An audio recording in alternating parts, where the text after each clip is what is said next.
আলহামদুলিল্লাহ অর্থ সকল প্রশংসা।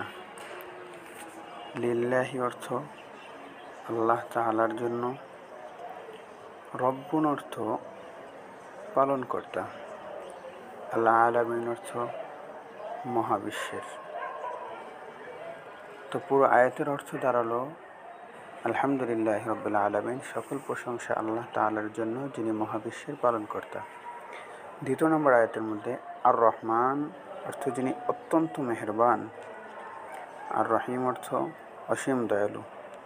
তাহলে পুরো আয়াতের অর্থ দাঁড়ালো প্রশংসা আল্লাহ তাআলার জন্য যিনি মহাবিশ্বের পালনকর্তা, যিনি অত্যন্ত মেহেরবান ও অসীম দয়ালু।